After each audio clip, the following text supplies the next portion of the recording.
My life changed over dinner. I sat at my parents' oversized dining table, absently pushing food around my plate while my sister-in-law Amanda prattled on about her latest charity work. Then, with a smirk and a too-sweet voice, she dropped the bomb. "Oh, by the way," she said, eyes glinting with satisfaction, "your precious Max is making another family very happy now." She paused, savoring the moment. "I took him to a shelter 2 weeks ago and brought you a replacement. Bet you didn't even notice." The fork slipped from my fingers, clattering against my plate. Max, my champion golden retriever. The dog I'd raised from a puppy who had won 3 national competitions. Replaced? My gaze dropped to the dog lying beneath the table at my feet. He looked remarkably like Max, but now that I thought about it, his behavior had been off. "You did what?" My voice was calm, too calm, but my hands had begun to shake. Amanda waved a dismissive hand. "It's for the best. You were obsessed with those ridiculous dog shows.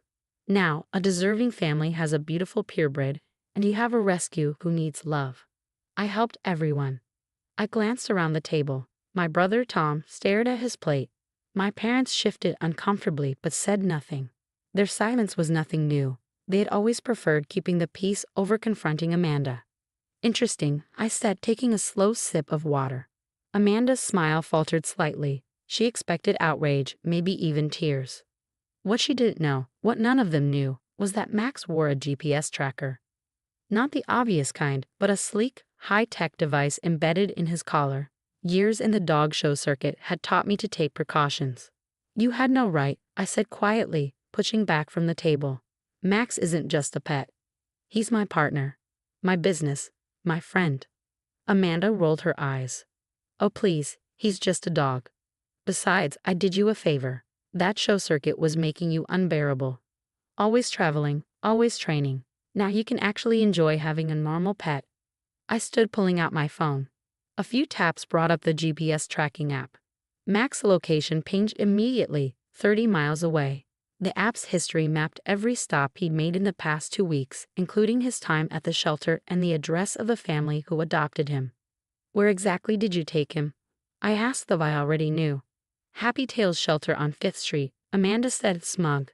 The family that adopted him was perfect. 2 kids, big yard, stay-at-home mom. Much better than wasting his life jumping through hoops for ribbons." Tom finally spoke. "Amanda, maybe you should have." "Oh, stop it, Tom," she snapped. Someone had to do something. She was turning into one of those crazy dog people. I ignored her and looked down at the imposter dog under the table. His eyes were soft, uncertain. None of this was his fault. "How did you pull this off?" Amanda preened. "Found him at another shelter last month. The resemblance was uncanny. I took Tom's house key, waited until you were at work. 1 dog out, 1 dog in. You were too busy to notice." The casual way she admitted to breaking into my home and stealing my dog made my blood boil, but I kept my expression neutral. "And Max, he just went with you." "Well, he resisted at first," she admitted, "but treats did the trick. He's fine. Probably loving life as a normal dog instead of your show pony." I grabbed my things, including the imposter's leash. "I'm leaving." I turned to Amanda. "You should have thought this through better."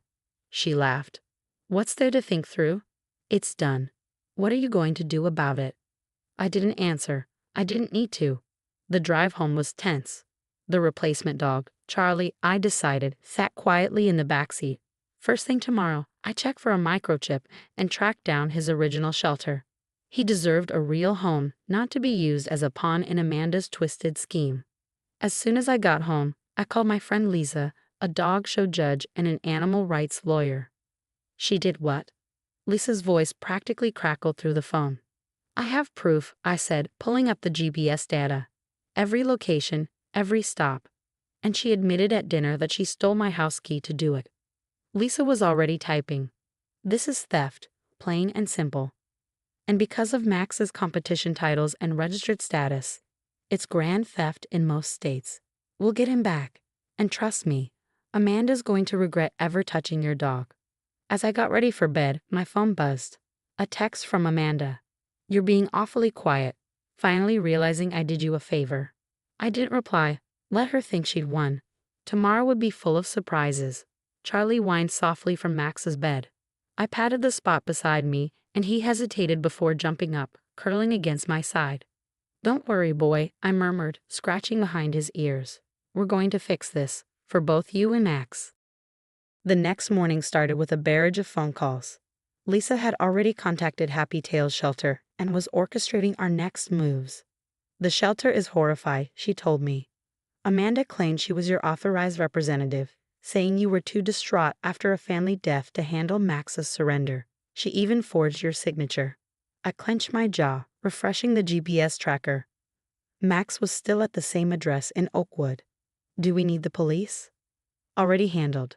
I filed reports for theft and fraud. Given Max's value as a show dog and breeding stud, they're taking it seriously. Officers will meet us at the house." While waiting for Lisa, I decided to check into Charlie's past. His worn tag led me to Riverside Animal Shelter. One phone call confirmed my worst suspicions. "Yes, we remember him," the shelter manager said. "A woman named Amanda Wilson adopted him 3 weeks ago. She specifically requested a golden retriever with show-quality markings. Is something wrong?" Everything I said, explaining the situation. The manager was furious. "That's a violation of our adoption contract. We'll need him returned unless you'd like to adopt him properly." I glanced at Charlie, who watched me with quiet trust. "Let me get my own dog back first. Then we'll talk." Lisa arrived with Kevin, a canine trainer who had worked with Max at shows. "Figured we might need backup," she said. The drive to Oakwood was tense. A police cruiser was already waiting when we pulled up to a well-kept suburban home. Toys were scattered across the lawn. This wasn't a villain's lair. The family inside had no idea their new pet was stolen. As we approached the front door, Max's familiar bark rang out from the backyard. My heart clenched. A woman answered, her expression shifting from polite curiosity to concern as she took in our group. The officers explained the situation. Her face drained of color. "Oh my God," she whispered. "We had no idea. The shelter told us his owner couldn't care for him anymore." She turned to me, eyes brimming with guilt. "You must be devastated. He's such a wonderful dog." I swallowed hard. "I understand you didn't know, but Max is my dog. He's been with me since he was a puppy. He's not just a pet. He's my partner." Tears welled in her eyes. "My kids love him. Please, can I send them to school before we do this? I don't want them to see." "Of course," I said. Minutes later, she led us to the backyard. Max was playing with a rope toy carefree. Then he saw me. He froze. A split second later, he launched himself at me with a joyful bark. I dropped to my knees as he collided with me, tail wagging furiously. "Hey, buddy," I murmured, burying my face in his fur. "I found you." The woman wiped her eyes. "The way he reacted to you. I feel so stupid for not questioning it." Lisa stepped in. "You're not at fault. Amanda's paperwork was forged. If you'd like, we can help you find another dog, legally this time." While officers documented everything, I checked Max over. He was healthy but had lost some muscle tone. 2 weeks without training had softened him. "I'm pressing charges," I told Lisa. "Oh, Amanda's in deep trouble," she assured me. "Theft, fraud, forgery, and shelter violations. Plus, I've already informed the AKK. She won't be setting foot in a dog show again." The drive home was quiet, charged with emotion. Max rested his head on my shoulder, while Charlie watched from his spot beside Lisa. They seemed to recognize each other, but remained calm. My phone buzzed nonstop. Amanda had figured out her plan had unraveled. I finally answered. "How dare you involve the police?" she shrieked. "I was helping you. That dog was wasted on your stupid shows." "You stole my dog, Amanda," I said evenly. "You forged my name. You broke the law. What did you think would happen? It was just a dog."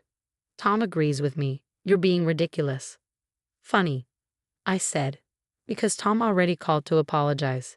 He even offered to cover my legal fees. Silence. Then a sharp intake of breath. "He what?" "You're facing criminal charges. Maybe you should call a lawyer instead of screaming at me." I hung up as we pulled into my driveway. Max bounded out of the car, running to his favorite spot in the yard. Charlie hesitated, watching him. Lisa nudged me. "What about Charlie?" I looked at the gentle dog who had been caught in Amanda's scheme. "First, I'll make sure he's taken care of. Then, well, maybe my house has room for 2 dogs." That night, as I got ready for bed, Max followed me from room to room, unwilling to let me out of his sight.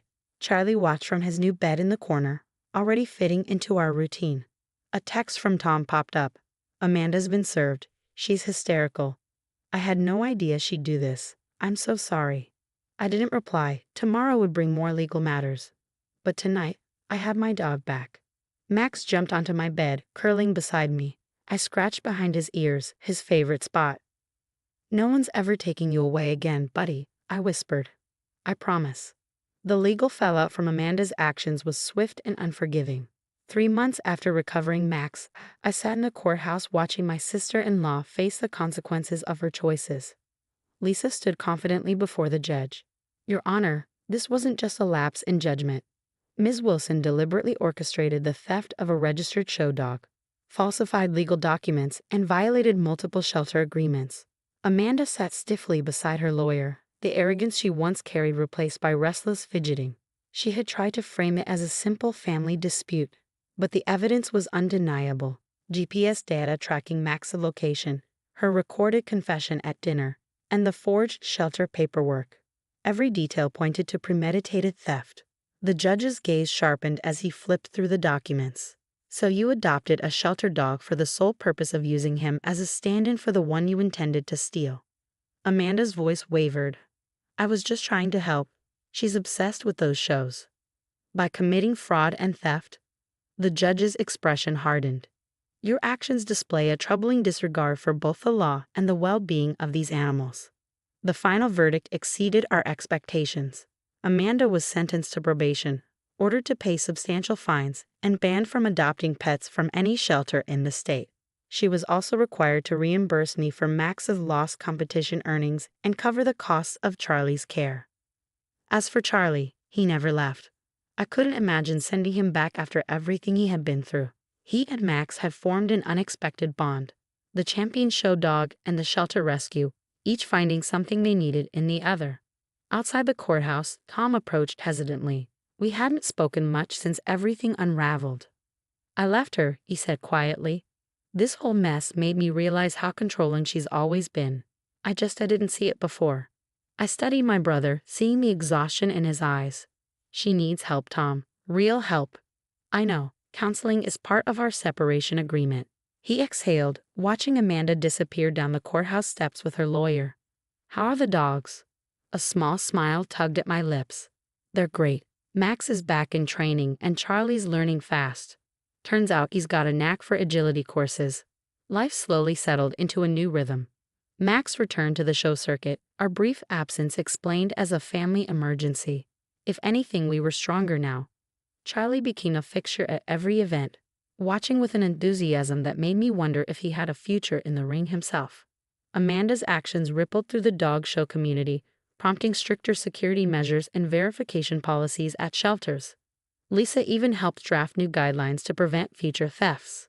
My parents finally took a stand, no longer brushing Amanda's behavior under the rug. One afternoon, while watching Max and Charlie play in the yard, my mom sighed. "We should have stepped in sooner. Keeping the peace shouldn't mean ignoring the problem." 6 months after the trial, an unexpected letter arrived. It was from Amanda, written from her therapist's office as part of her court-mandated counseling. "I see now how wrong I was," she wrote. "I convinced myself I was helping, but I was only controlling and hurting the people around me. I'm sorry for what I did to you and to the dogs. You were right. They weren't just pets to be swapped out for my own convenience." I tucked the letter away, acknowledging the apology but unsure if I was ready to forgive. Time would tell if her change was real. 1 year after Amanda's reckless scheme fell apart, I stood in the winner's circle at the National Dog Show. Max had just won Best in Breed, his tail wagging proudly as he leaned against my leg. In the audience, my family watched, Mom, Dad, and Tom, all cheering. From the sidelines, Charlie let out an excited bark, his golden coat gleaming under the lights. He might not have been born for the competition world, but somehow he'd found his place in it. As I knelt beside Max, running my fingers through his fur, I smiled. Family wasn't always about blood. Sometimes the best families were the ones we built ourselves, 4 paws at a time.